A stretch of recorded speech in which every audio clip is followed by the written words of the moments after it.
Woo! Woo! Oh, y'all look good. I want you to look at something right now. Think of some major goal you want, or maybe it's one you're already working on and you have experienced a lot of setbacks, a lot of defeats. You've experienced a lot of disappointment. Maybe you've already given up. And maybe you just need a little fire, a little encouragement to get back in the game again. Here's what I want you to look at. There are winners, and there are losers, and there are people who have not discovered how to win. And all they need is some coaching. All they need is some help and assistance, just a little support. All they need is some insight or a different strategy, a plan of action to make some adjustments that will open up the key to a whole new future for them, that will give them access to the unlimited power that they have within themselves. That's all that they need. So what I want you to do is think about something you want for you, that's real for you, that's important for you, that will give your life some special meaning and power. And I don't even want you to say, I can do that. I don't want you to assume that. See, 5 years ago when I started out in this area, I would not have been able to make the mental leap that I would be up to where I am right now.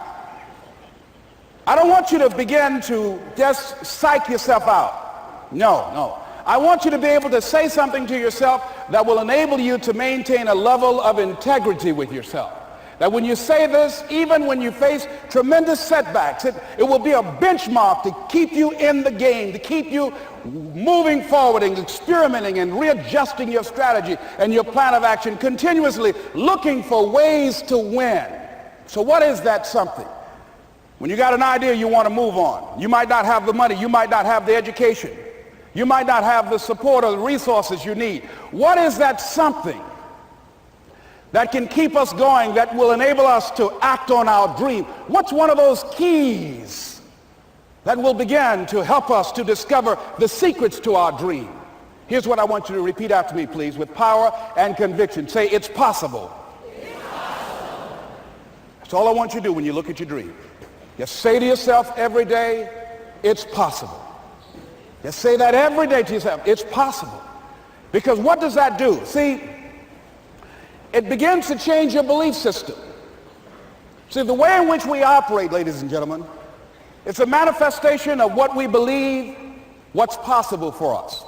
Whatever you've done up to this point, all that it really is a duplication, it's a reproduction of what you believe subconsciously that you deserve and what's possible for your life. Most people operate out of their personal history, out of their memory, things they've done, things they've experienced, things they've seen, things that they have observed. What I'm suggesting that you operate out of a larger vision of yourself. I want you to see yourself doing what you want to do, experiencing what you want to experience, having what you want to have, doing what it is that gives your life some meaning and value. Operate out of your imagination, not your memory. Because whenever you look at where you want to go, I'm wanting to warn you, you will have some conversation back here after you go through the data that you've experienced in life saying you can't do it. And so what you want to begin to do is ignore that inner conversation. Well, most people, ladies and gentlemen, when something happens to them, what they do is they begin to believe that that's the way it is. That's the way it's always been. And they can't see the possibility of it being any different. Example, before April 1954, the common belief, the universal belief, because it had been tried again and again and again and people had failed, the belief was that man was not physically capable of breaking the 4-minute barrier, that he could not run a mile in less than 4 minutes. That was the belief on the planet. It had never been done. But here's what happened, ladies and gentlemen. Roger Bannister came along, and he broke the 4-minute barrier. Now here's what's significant about that. Since that time, up to this day, over 20,000 people have done it, including high school kids. What changed? 20,000 people. What changed? Here's what happened when they got on the track. They knew it had been done. And because they knew it had been done, there was a new belief about this barrier, about this goal that was unreachable. And those 20,000 people got in the race believing, knowing in their heart that someone had done it, that it's possible, that they could do it. And I'm saying that if you know anybody that had some goal, some dream, something they wanted to do, and they did it, then I'm saying that you know in your heart that if someone has done it, then you can do it. It's possible. And that if someone can make their dream become a reality, that it's possible that you can make your dream become reality. And so as you begin to look at where you want to go, beginning to embrace that, it's possible. I'm blessed and highly favored. I've got a lot going for me. I got some good stuff in me. And it's possible that I can bring my greatness out here in the universe. That I can do what I want to do. It's possible I can write my own book. I can have my own business. I can take the trip and travel around the world. It's possible. I can bounce back from adversity and reinvent my life. It's possible. Regardless of where I am, that things can get better for me. It's possible. I'm thinking about two men right here in Chicago who were fairly successful, similar background, educated. They worked for a corporation for many years, and they were among many people that were laid off. Two guys who were very good friends. One went out looking for a job for several weeks along with the other one, and they faced disappointment and rejection again and again and again. They couldn't find any work, which is the story of many people across this country. One guy stopped. He became discouraged. He stopped going. He stayed home looking at television, became very argumentative and toxic with his wife, drinking beer, getting on the phone, talking to his other negative, unemployed friends. And he just gave up. The other guy kept looking for a job everywhere he could go. Every time he could get an opportunity, kept asking people, networking, checking the newspapers every day. Kept going everywhere he could, trying to find a job. You have too much education. You're overqualified. You won't be here long enough. He kept going. He kept going. He went to a place and said, look here, I tell you what, if you can't hire me, and I know you can use my talents, abilities, and skills, I don't want to sit home and do nothing. Just let me do some volunteer work. You don't have to give me anything, all right? I just want to work. I want to be busy. Guy said, okay, it's on you now, but don't expect me to give you anything. It's okay. This guy came in and worked. He was the first one there. The last one to leave was the best employee there. About 4 weeks later, one of the top managers quit. They were looking for a replacement. Guess who they selected? This other guy. This guy who was volunteering his time. He got the job. What was the difference between the two men? Eyesight and mindsight. Eyesight is judging on what you see. Judging according to appearances. But mindsight is how you interpret what you see. One guy said, it's not possible. It's over. I'm finished. I can't do it. I can't make it. He surrendered. I've faced rejection again and again. I'm not going anymore. There are no jobs out there. But this other guy, he felt that in spite of the no's and rejections, in spite of how bad the economy is, in spite of what the newspapers are saying, that it's possible that somebody somewhere will give me a job. He just kept going, thinking it was possible. And guess what, ladies and gentlemen? That's what we have to do with our dreams. Because things happen to you in life that you can never, ever anticipate. And many times when those things happen, you want to give up. I remember when I was in broadcasting, when I was a disc jockey, I became very controversial, not only being a disc jockey, but I felt that radio was something that you not only entertain people with, but you also empower them, you educate them. And I got fired. I didn't just leave, they fired me. That was a shock. I said, wait a minute. They took my microphone. I thought that was who I was. No, ladies and gentlemen, it wasn't. I had to do something else. And I didn't know what else I could do.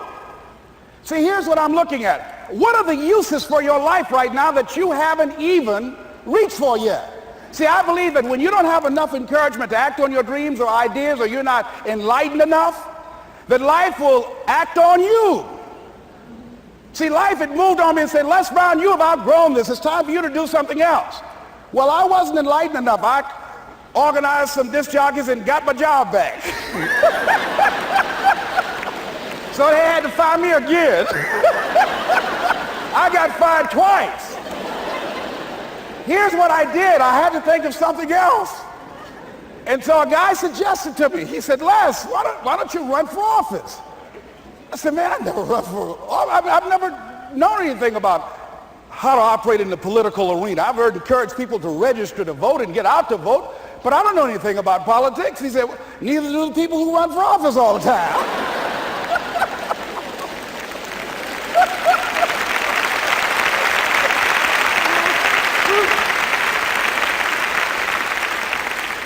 So I ran. Now here's what I'm suggesting. I ran.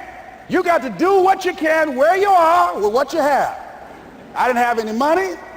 I didn't know anything about the political process. I didn't even have any support. But here's what the guy told me. It's possible you could win. That's all I had. I was running against an endorsed candidate. He was an incumbent. He had the newspaper support, all of the leadership in the community, and I was challenging this guy. So I had a saying when I was on radio, stand up for what you believe in because you can fall for anything. And I would go door to door. I have my kids on one side of the street. I would be on the other, and I'd knock on doors. Hello, my name is Les Brown. Tell everybody I'm still standing. They get on the phone. Child, Les Brown was to my house today. You know the boy on the radio with the big mouth? Yeah, they fired him, honey. Say he's still standing. See, I'm saying just keep moving. Don't start feeling sorry for yourself. Don't spend time blaming and talking about what happened to you. See, whatever you talk about, that's what you multiply and expand in your life experience. So don't talk about stuff unless you want it to keep on happening to you, all right? So I got in that kind of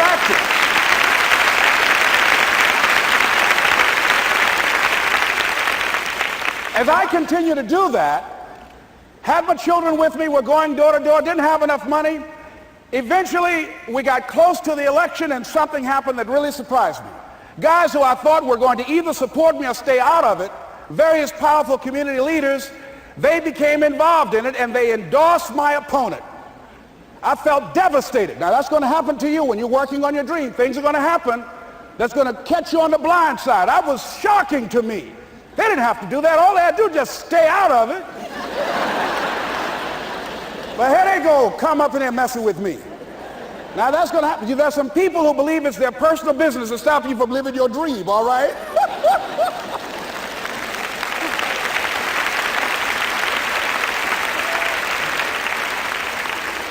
But I didn't deal with that. You want to make your dream come true, you got to stay focused. Some people rather get even than get ahead. Stay focused on where you want to go.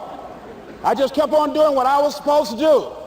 And so I was driving to the radio station. My opponent had over $20,000. I had less than $800. As I was in the radio station, the guy said, "You're going to make a commercial?" I said, "Yes." He said, "It better be a good one because that money can't go pretty far here." And I sat there in the middle control room and I was thinking. And here's what happens when you get still. Stuff will start coming. Something said, "Call your mama." You used to talk about your mother on the air all the time. Ask her to say a few words for you. That'll be a different kind of political spot. So I called my mama. And I had a gospel record playing in the background.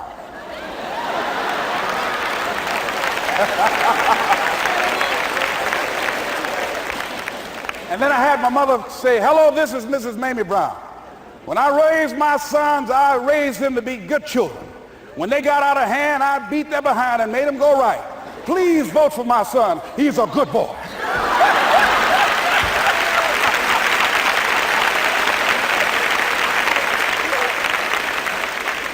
Usually in the state representative race, maybe 3,000 or 4,000 people will come out to vote in a primary. In that primary race, over 27,000 people came out and voted and said, I'm voting for Les Brown because his mama said he's a good boy. I won, ladies and gentlemen. I won.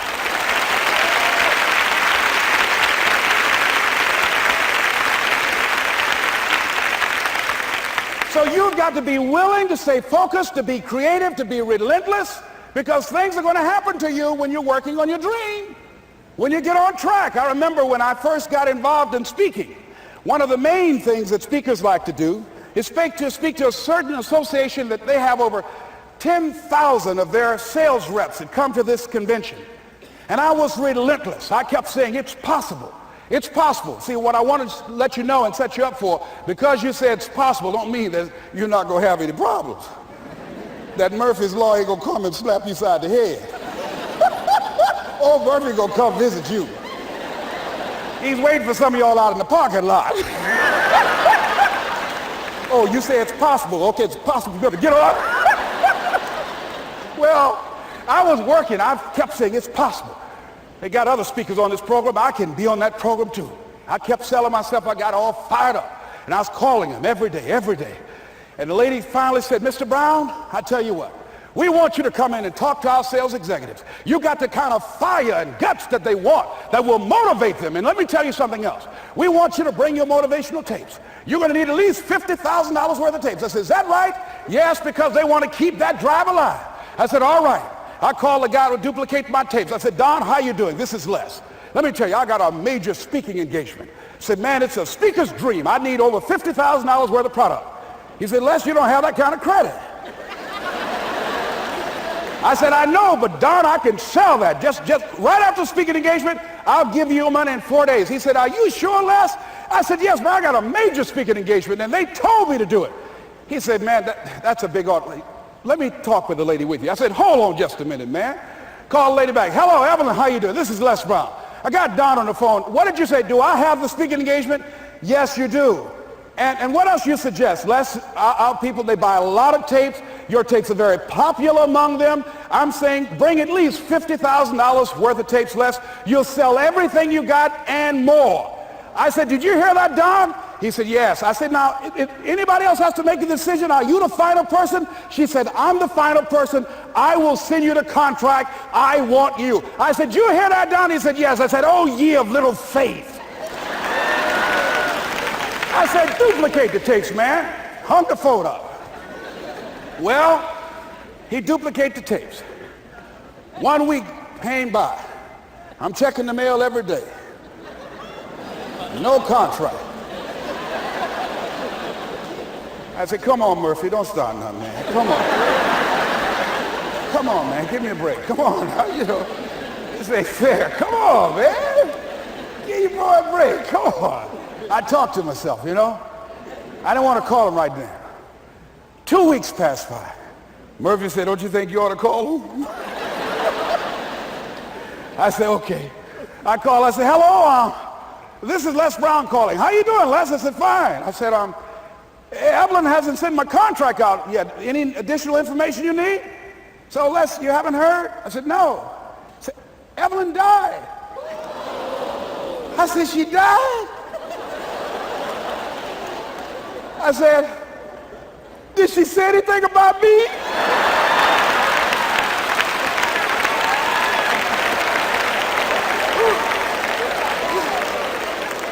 When I got home, I was so wiped out. And Murphy was in the house waiting on me. Murphy said, is it possible you want to listen to some of your tapes?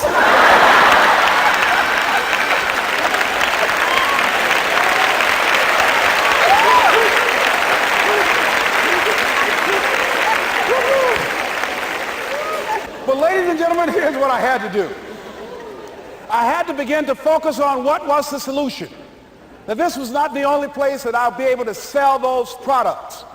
And as I began to challenge myself and got some help and support and some other input, I eventually did. It took longer, but it was challenging.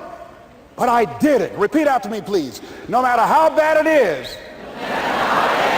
or how bad it gets, I'm going to make it. I'm going to make it. Shake somebody's hand on your right and left and say, you got that right.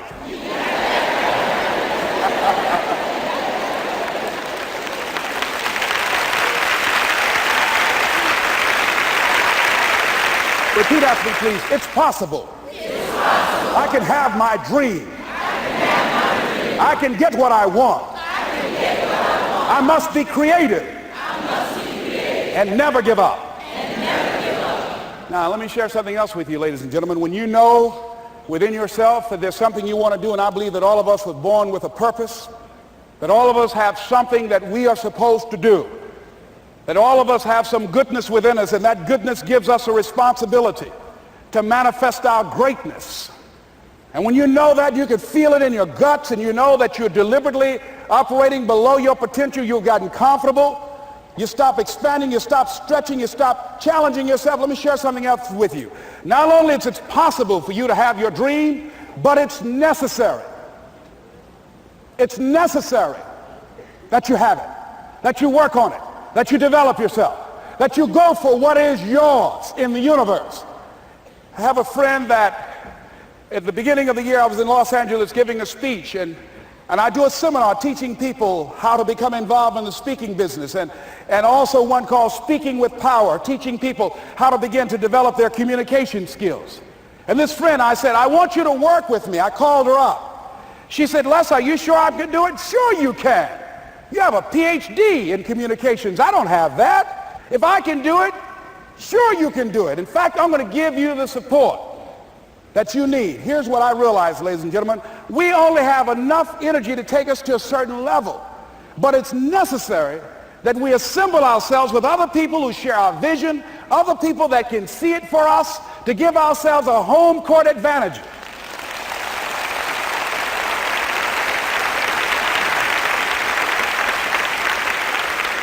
So it's necessary that you seek out other people who think like you, who are growing, who have decided that they are not satisfied with where they are. See, I don't believe that necessity is the mother of invention. No, necessity, in my opinion, is not the mother of invention.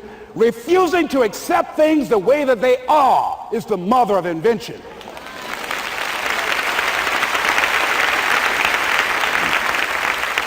When you decide, I'm not going to settle for this, this is not going to be it for my life, I deserve more than this. See, that will start making you do some stuff. See, a lot of people go to work every day miserable, and all they do is just talk about how miserable they are. But they don't do anything about it. So I was telling her that I knew she hated her job with a passion. I said, you can do this. You got more going for you than I have going for me. And we've been going through this for years, ladies and gentlemen. She'd been to my seminar speaking for a living. She brought her husband, and that was one of the major problems that I realized that happened in her life. He couldn't see it for her. So you got to make sure that you have people in your life that can see it for you, that will encourage you. Non-affirming relationships can hurt you.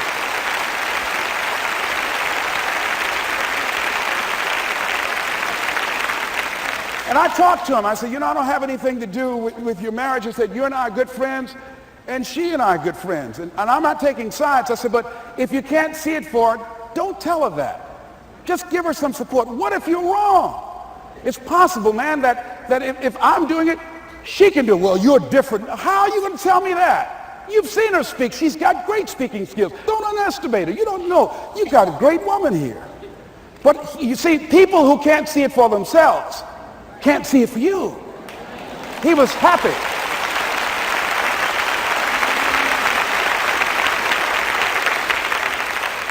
So I said, will you do it with me? I said, I'm going to give you the support you need. You can't do it by yourself. I will stand with you. She said, you will? I said, yes. I'm going to make you part of my seminar. You'll do a part of it, and I'll do a part of it. Speaking with Power. She said, okay. 3 days later, ladies and gentlemen, I got an emergency call at my office. It was from her husband. He called and said, tell Les Brown that Marion is dead. I said, oh no. when I was flying there to go to the funeral. And I remember the last time that I saw her, and I had some of her papers that I had gotten inadvertently confused with mine, and I took them home. And I was searching through these papers to do one of her works. She was a prolific writer. And what got me, what was so sad that made me begin to cry, was that there were poems that she had started that were profound poems, great thoughts that she didn't complete. Plays that she had started that she didn't complete. See, that poem was given to her. I can't finish that for her, nor can you. That play, whatever the outcome that she had envisioned, that she had imagined, was given to her. Only her. And she's the channel that was going to come through. You are here, and you are the vessel, you are the outlet for the universe. That you've been selected. There's something for you to do. I believe all of us have some purpose for being here. And as I was going to the funeral, and I was reading a newspaper that said that millions of people are dying because of what they're eating, talking about their diet. And I'm sure that it was Marion talking to me, whispering, saying, Les, the next time you speak, say that even more are dying because of what's eating them.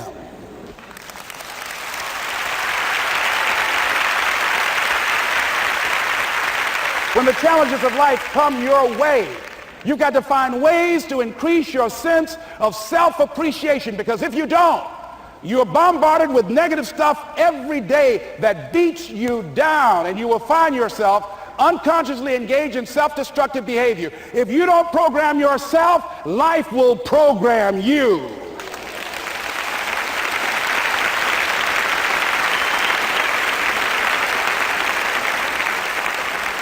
So you want to have an agenda for your life. It's necessary that you have some direction for your life. A friend at the National Speakers Convention gave us a presentation, and it really struck me. He was talking about when he was traveling across Europe, Warren Gresham, and he said at different points, soldiers would wake them up on their journey and ask him the question. And I pose this to you. The question was, where have you been? Why are you here? And where are you going? And that's what I ask you. Where have you been? Where have you been up to this point? You look at your life. You look at what you produce. Is it giving you what you want? Are you living on purpose? Are you living your dream? Are you acting on your ideas? Are you doing all you can do? Have you gotten comfortable? Are you procrastinating? Are you evading your own greatness?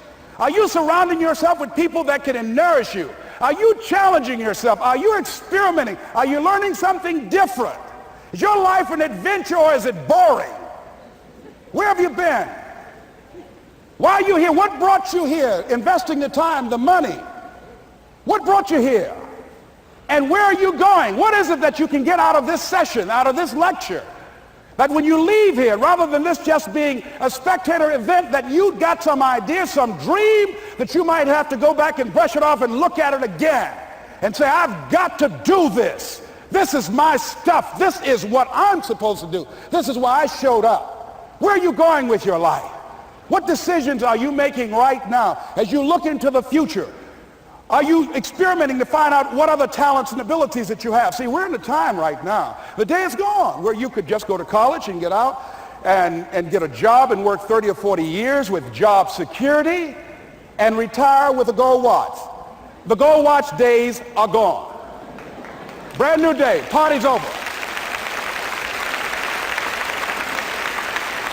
So now you have got to be multi-talented and multi-skilled.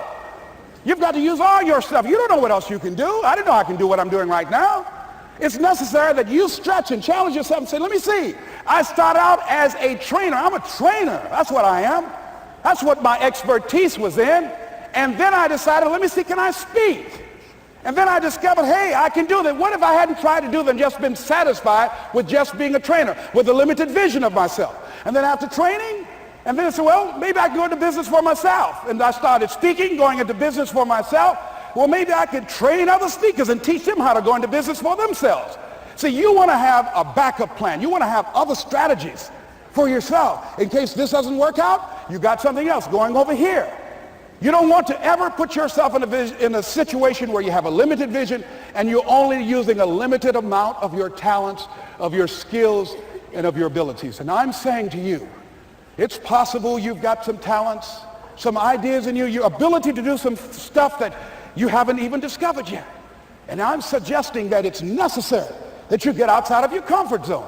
It's necessary that you develop some new relationships where you can learn from people. It's necessary that you do reading, that you do research. It's necessary, if you're already involved in some business, that you don't be satisfied with where you are. If you want to make it today, it's necessary for you to constantly look at ways of getting better. Not only is it possible for you to have your dream, and it's necessary for you to challenge yourself to go after it and get better and leverage relationships that can help you get to where you want to go, but it's you. The major key to your reaching your dream, your living up to your greatness, your making your contribution is you. If the economy is good, fantastic. If the banks are loaning money, that's great. If people are positive, that's great. You don't have any opposition, that's great. But the major key to your making things happen in your life is you. When I wanted to get on public television, they told me, you can't do that. So wait a minute, I've seen these other people on. It's possible I can get on. Leo Biscaya, John Bradshaw, it's possible. Excuse me, hold on, time out. Let's be realistic. Come on, be logical. I said, well, wait a minute, why can't I do it? Let's look here. Think about guys who have credentials, all kind of credentials. You don't have any college training. They're not going to put you on television. Give me a break. I said, thank you for that. God love you, and I'm trying. And went on about my business. You hear me? Let me tell you something. What people think about you and the possibilities for your dream is none of your business. That's their business.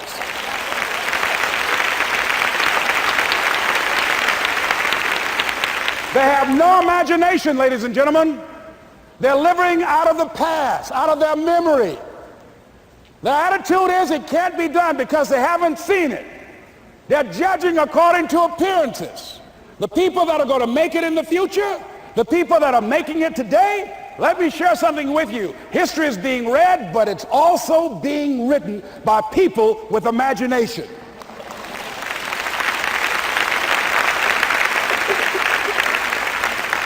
So I went to the next mode, necessary to start talking to people and seeking and asking for what I wanted and leveraging relationships and trying to find out how do the people do it that went ahead of me? How do they do it? And then what is it I need to do? How is it I need to train myself, to develop myself? What's the resources that will be required in order to make it happen? And as I start seeking out and asking questions, I started running into people who said, I know someone who can help you do that.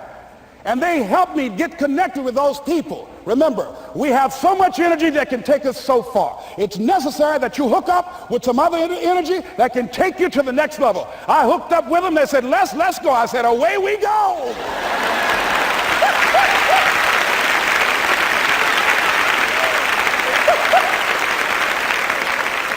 And guess what? Here we are.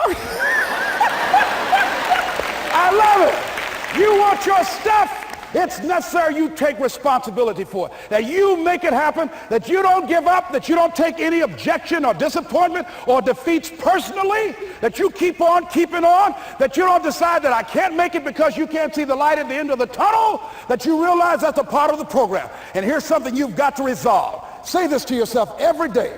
See, as long as you're breathing, you got a shot at your dream. That's the way I resolve. Say this, please. It's not over until I win. You got that right.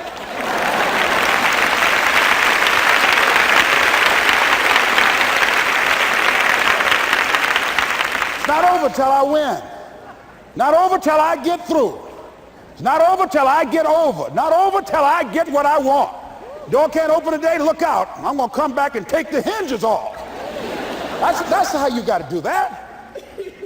You've got to have that kind of courage, that type of determination. If you want to make it happen, it's you. That you've got to take personal responsibility to make it happen. That you have got to own what it is that you want to do, if it's taking care of your well-being, if it's making a difference in our school system, if it's working with senior citizens, if it's to protect our ecology, if it's to create an economic renaissance, if it's just to take yourself to another level, it's you. You've got to make that happen. We can point out many things that can make it inconvenient or can slow us down, but ultimately, it's on us.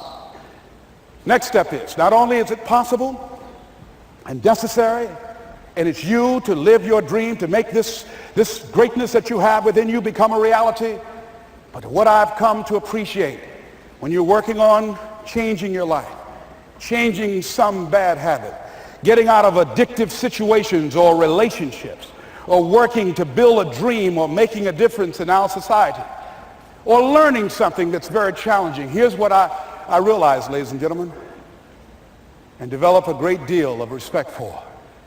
It's hard. Easy is not an option. It's hard living. Life is hard. See, it's hard when you are 49 years old, been working on a job for 17 years, and they come in and tell you you're finished and give you 1 week severance pay. And you got to start all over again. It's hard when you are married and raising children and your children are crawling and your husband dies unexpectedly. It's hard handling just the tragedies of life. It's hard when you're working on something and you put everything you have in it and it doesn't work out. You lose your money and other people's money. It's hard. It was rough when I lost my job. And I could not find a job. It was humiliating and embarrassing, borrowing money. And then I couldn't pay the money back when I told them I would. That's rough. How people look at you, how they respond to you. It's very hard. It's humiliating. Here's what I discovered that happens to you in life, that you will go through things, and while you're going through them, you can't understand why it's happening to you. But after you go through it, and you get back and you look at it and you say, oh, now I understand why I needed that lesson. Have you ever happened to you? Raise your hand. Has it ever happened to you that I couldn't understand it then, but after I got through it, then I saw that that was preparing me for bigger and better things.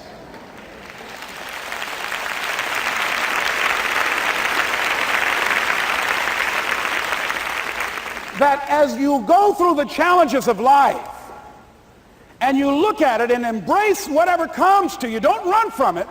Step toward it. Don't try and duck it like most people do. See, most people want it easy.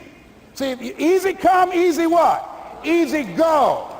See, but when you go at what you're going to deal with and you deal with the difficulties of it, when you handle those hard things close at hand, making those hard decisions right now that you don't want to make, learning those things that you don't like to do, but you know that in order for you to get where you want to go, this is one of the hoops that you have to flip through. And I'm saying to you, whatever you got to do it, because if you don't, life is going to whoop you until you surrender and say, okay, all right, I cooperate, okay, I learned, okay. They had to wear me out a long time.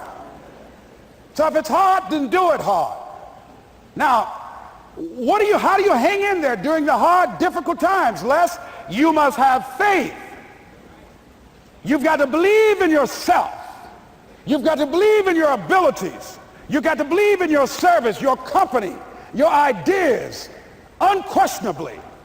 You've got to have faith, and that faith gives you patience. That it's not going to happen as quickly as you want it to happen. A lot of things are going to happen that will catch you off guard. And so therefore you've got to deal with and handle it as it comes. And not only that, but that faith and patience drives you into action. You've got to keep moving and keep plugging away. I can see people coming out talking to a guy out there watering and fertilizing the ground that's not showing anything. Hey, what you doing? You've been out here a long time, man. And the conversation in the neighborhood is, you growing a Chinese bamboo tree, is that right? Yeah, that's right. Well, even Ray Charles and Stevie Wonder can see ain't nothing showing. You know that's how people are going to do you? So how long you been working on this? How long have you been working on your dreams? And you have nothing to show. This is all you got to show? People are going to do that to you. And some people, ladies and gentlemen, they stop. Because they don't see instant results. It doesn't happen quickly. They stop. Oh, no. You got to keep on watering your dream. And when it began to happen, they stopped laughing. They said, look. Whoa, look here. Look how. Hey, man, you know, I know you could do it. Look here, you got a job here?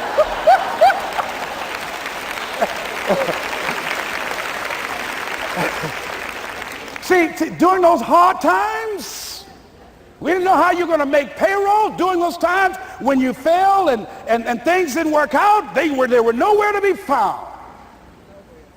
But you know what I discovered? When you're working at your dream, somebody said the harder the battle, the sweeter the victory. Oh, it's sweet to you. It's good to you. Why? See, when it's hard and there's a struggle, see, what you become in the process is more important than the dream. That's far more important. The kind of person you become, the character that you build, the courage that you develop, the faith that you're manifesting. Oh, it's something that you get up in the morning, you look yourself in the mirror, you're a different kind of person. You walk with a different kind of spirit. And people know that you know what life is, that you have embraced life. You knew it was hard, but you did it hard.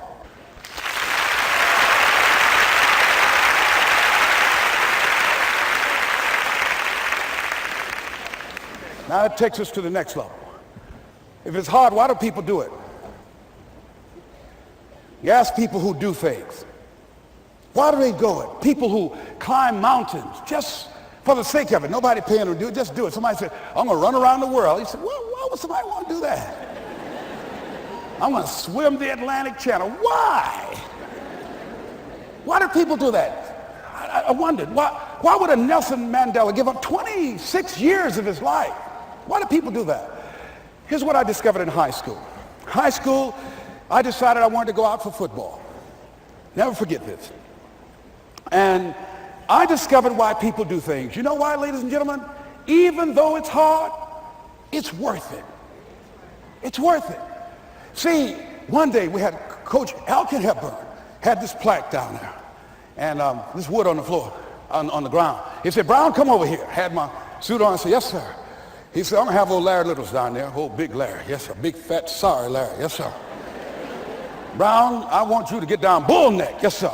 He said, I want you running Larry. I want you to put your helmet right in his pit, right up in his chest, and knock him off that board. You hear me, Brown? You can do that. Yes, sir. Can you do that? Yes, sir. I said, hubba, hubba. I said, hubba, hubba. He said, Brown, I want you to knock him off. You're going to make the team. I know you can get him, all right? Look at him, how sorry he is. Knees knocking and everything. I said, yes, sir. Then he went down to Larry. Larry Littles, who played 12 years for the Miami Dolphins, all pro for 12 years. This is a bad, big dude. 250 pounds, strength, agile, and all muscle. He said, Larry, he said, man, you know Brown down there. He's down there talking about your mama and everything. He talked about how fat and sorry you are and how he's going to knock you off this board. Larry now spitting fire and growling and foaming at the mouth. And I'm looking at Larry saying, oh, hubba, hubba. He said, look at that fool down there growling. He told me he's going to scare you that you're going to leave. Are you going to leave? No, coach, I ain't going to leave. Go down there and knock him out the park. Boy, coach got back. He winked at me. Go get him, Brown. I went hard. I ran into Larry with my helmet. Larry said, boom. I don't know where I landed. When they woke me up, I said, can y'all take this helmet off me for a minute? I said, y'all got any more positions out here? They say, like where? I said, don't y'all need an announcer? They said, Brian, where you going? I was crying. They said, man, some girls over there. I said, I don't care, man. I'm hurt. I said, that fool almost killed me, man. He said, bro, you quit, man? I said, yeah. I said, what? I said, it ain't worth it, man. No, it ain't worth it. Y'all go ahead. Y'all crazy. I'll be your announcer, man. I was calling the game. I was up there in the booth. Call good games, too, because the pain wasn't worth it to me. And I'm saying to you, you know why people do what they do? The people who go after their stuff, what makes it worth it? It's got to be your passion. You got to love it, ladies and gentlemen. You got to love it. It's got to be what you are supposed to do. You want to sing, and even though they want to invite you to Carnegie Hall, you're going to sing to anybody that listen to you, including singing to yourself. I used to talk to my plants when nobody else would listen to me. You got to write, even if no one published your book, write, because that was given to you to do. You do what it is you're supposed to. You're supposed to build something. You're supposed to create something. I don't know how to do it. Learn. Do whatever is required. Just go out there. It's possible you can get what you want. It's necessary. If you want it, you got to go into action. You got to be willing to experiment. You got to be willing to fail and to succeed. You got to be willing to form and to develop new relationships. It's you. It's on you. You got to make that happen. Nobody's going to bring it to you on a silver platter and say, here's your dream manifested. No, it's hard. Yes, it's hard. It's difficult. Yes, right. And it's worth it.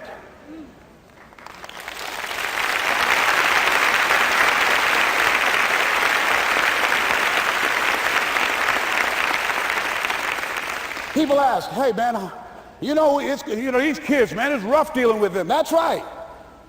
That's right. You think peer pressure happened overnight? We went through peer pressure. I remember as a kid, some guys said, hey, Les, me and another fellow named Willie Lower, we were going home. Hey, man, we're going down to Gould's, man, and knock off a grocery store. I said, look here, I don't want no part of that. I'll see y'all later. Say, y'all chicken. I said, that's all right, you say whatever you want. Low star. I'm not chicken, man, don't call me chicken. Then why don't you come? We didn't even ask you to come into place, man. All you do is just drive the car, that's all. I don't know how to drive that good. Well, we're trying to get Les to come. He's chicken. Hey, I'm not driving nothing, all right? Willie, don't care about what they say, man. Leave him alone. You want to go do it? You find somebody else to drive, or you drive yourself. Come on, Willie, man. Pull him, he stopped. I ain't chicken. All I got to do is drive? Yeah. I said, Willie, that sounds simple, man. Don't go, man. He went. And the next day, we read the newspaper where when they robbed the store, when they came out running to a car, the merchant, the man who owned the store, came out just shooting wildly, and he hit the driver in the head. So peer pressure didn't just start in the 90s or the 80s. It's difficult and it's challenging for kids right now. And it's going to take some easy, simple methods to help bring them out of this madness, this insanity? No. Is it hard? Yes. Let's look at what we've been doing. What has worked? What has not worked? Let's look at where we want to go. What is it that we want to produce? What is it that we want to create for our young people? And as we think about that, start experimenting with different methods and techniques to create and to produce that. And begin to believe that it's possible through our commitment, through our vision, through our determination, our relentlessness. Because of our belief, it's possible that we can reduce the teenage homicide rate, the teenage pregnancy rate, the dropout rate, that it's possible, looking at what kind of world are they going to be in. As we look at the global economy, that as we begin to use our collective will and genius and resources, it's possible that we can create an educational system that not only will test their minds with information and facts and figures, but will teach them how to think and be creative, and what does it mean to be a human being and to value human life, and how do you make relationships work? How do you bounce back from adversity? It's possible that we can give them a curriculum that will give their lives a sense of purpose and direction and meaning, and teach them how to begin to know and operate on a higher level of being, where they become assets to our society rather than liabilities. What if we leave here with that kind of consciousness that it's possible, as opposed to saying we have to write this generation off, that it's possible that we were born for such a time as this and that, that maybe someone here has the idea or the method or some plan of action or an approach that can resolve many of the problems that we're facing with young people today. Whatever we have to do to save our children, it's worth it.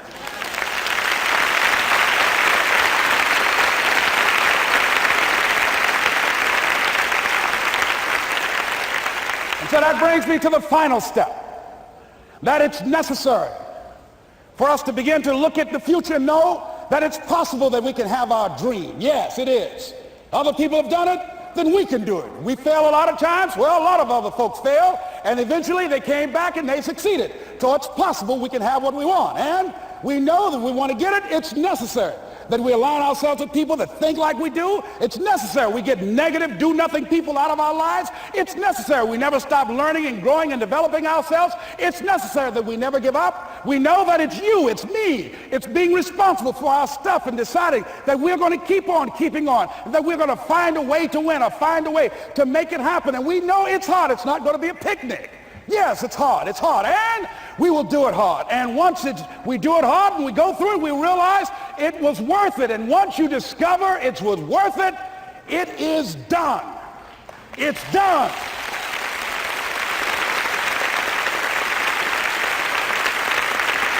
It's done, ladies and gentlemen, before it happens. Well, here's what I'm suggesting to you.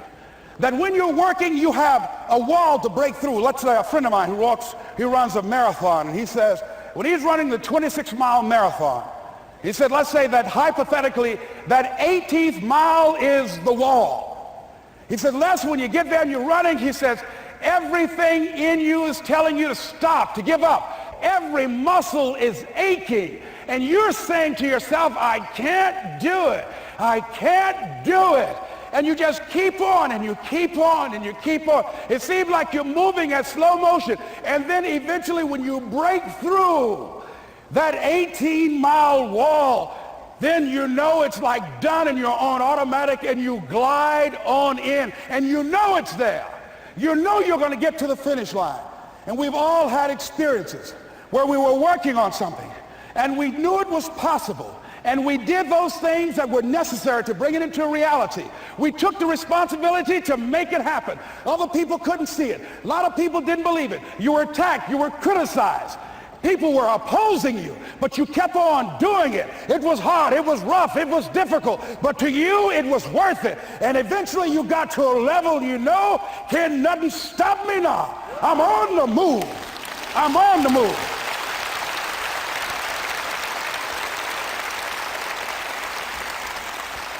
Finally, I'm thinking about a friend of mine who is no longer operating on this dimension. His name is Jack Boland.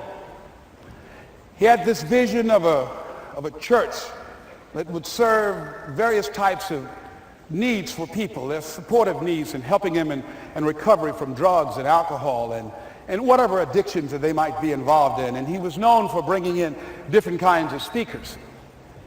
And over a year ago, he was diagnosed as having cancer, and he announced to his congregation that he's going to be taking chemotherapy, and that it was a possibility that the cancer would go in remission, and he was optimistic about that.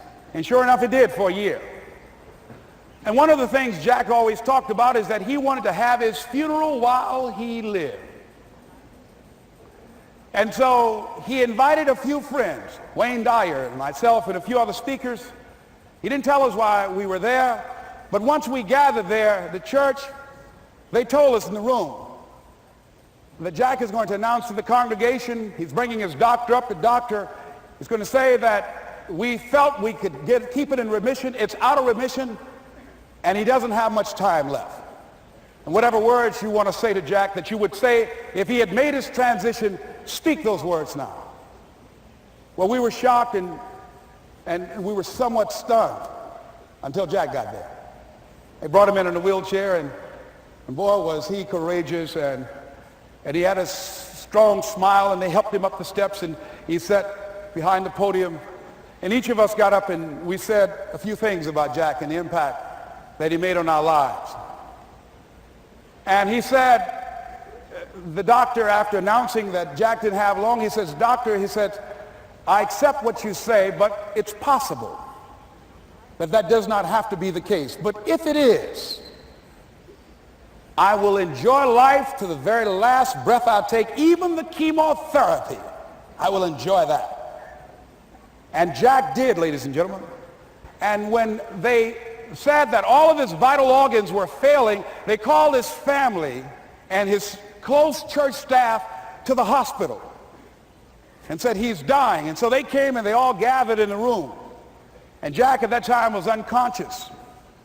And he gained consciousness. And he looked at them and he said, with what strength he had, he said, I want to thank you all for being here. You've been a great staff to me. He looked at his sons, his daughter. He said, you've been a great family. He said, don't feel sorry for me. He said, I'm ready to go. I'm looking forward to the next adventure. And he sat there for a little while, laid there, and he closed his eyes, and he lost consciousness. About an hour and a half later, he opened his eyes, and he looked at them. He said, this is embarrassing. I'm not dead yet. They were laughing through their tears. They said, Jack, you are a character. He said, hey, I hate giving up this kind of control. So they predicted that Jack would die at the end of February.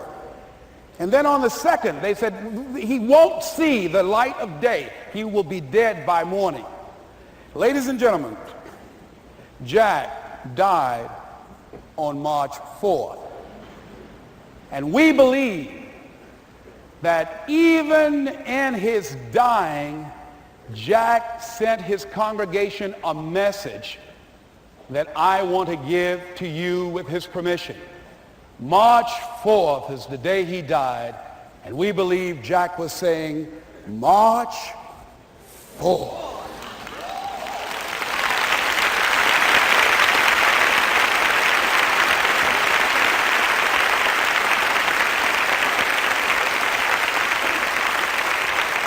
So I say, as you look into the future, while other people are giving up, feeling like victims, feeling powerless, becoming negative, turning on each other rather than to each other, feeling that they can't make it, be ye not conformed to this world, but be ye transformed by the renewing of your mind with the mindset of that it's possible that we can save this generation. It's possible that we can create new industries, a new economy. It's possible that I can find a new profession, a new job. It's possible I can create a new life. And it's necessary that I become actively involved in becoming a positive force in my life and on the planet.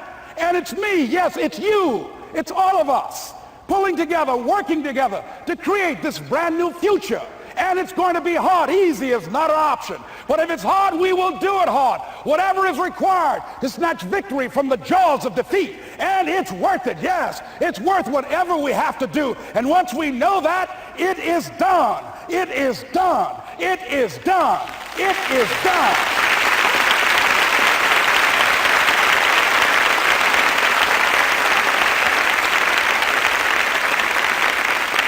So I say to you, whatever your dreams are, whatever you want to do, in the spirit of Jack, March 4th. This is Mrs. Mamie Brown's baby boy, Leslie Calvin Brown, saying, it's been a plum-pleasing pleasure as well as a privilege. Thank y'all here. Thank you. Thank you. Thank you. Thank you. Thank you very much. You're very kind. Thank you. Thank you very much. You're very kind. Thank you.